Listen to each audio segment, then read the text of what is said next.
Hello বন্ধুরা, আমার নতুন ইউটিউব চ্যানেলে একটা নতুন রেসিপি নিয়ে হাজির হলাম। সোয়াবিনের কোপ্তা। তার জন্য সোয়াবিনকে আমি গরম জলে নুন দিয়ে সেদ্ধ করে নিচ্ছি, আর একটা মশলার মাঝে রেডি করে নিচ্ছি। তাতে আছে কাজু, আদা, চারমগজ, টমেটো আর দুটো কাঁচা লঙ্কা। এই দিয়ে আমি একটা মিক্সিতে পেস্ট বানিয়ে নেব। আর এদিকে আমার সোয়াবিনটাও সেদ্ধ হয়ে গেছে। ঠান্ডা জলে ভালো করে ধুয়ে নিয়ে সোয়াবিন থেকে যেটুকু জল আছে সেটা খুব ভালো করে চেপে নেব, নিয়ে মিক্সিতে একটা এর পেস্ট বানাবো।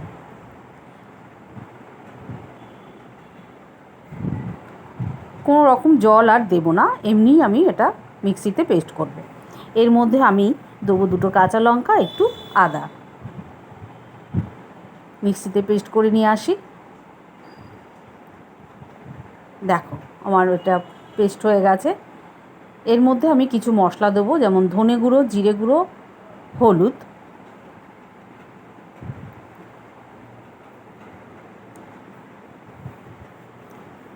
আর একটু নুন স্বাদ মতো, চিনি, আর এর মধ্যে আমি অ্যাড করব কর্নফ্লাওয়ার।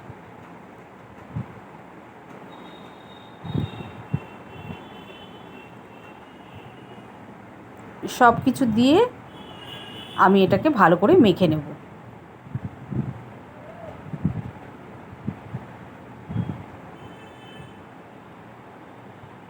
দেখো কোপ্তার আকারে গড়ে নিলাম। আর কোপ্তা গড়তে গড়তে আমি তেলটাও গরম করতে দিয়ে দিয়েছিলাম। কোপ্তাগুলো ছেড়ে দিলাম। এগুলো হাই ফ্লেমে আমি ভাজবো না, মিডিয়াম ফ্লেমে ভাজবো। দেখো আমার কোপ্তাগুলোও ভাজা হয়ে গেল, কি সুন্দর হয়েছে। আর দেখো যে পেস্টটা করেছিলাম সেটাও আমার রেডি হয়ে গেল। ওই তেলেতেই আমি ফোড়নে দিলাম তেজপাতা, গোটা জিরে আর গরম মশলা।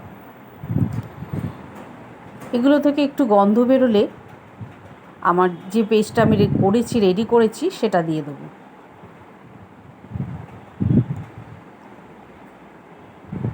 তার মধ্যে দিলাম হলুদ গুঁড়ো, লঙ্কা গুঁড়ো,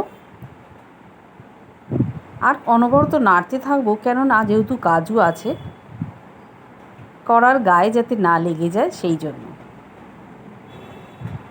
চিনিও দিয়ে দিলাম, নুনও দিলাম।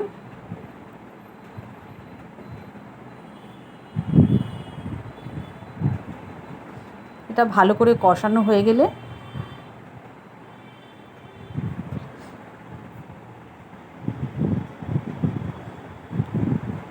এর মধ্যে আমি জল দিয়ে দেবো।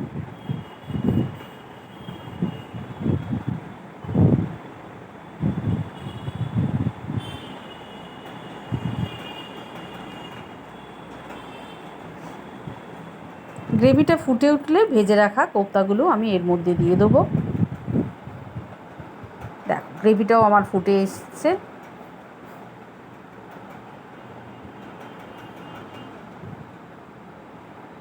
দিয়ে দিলাম কোপ্তাগুলো।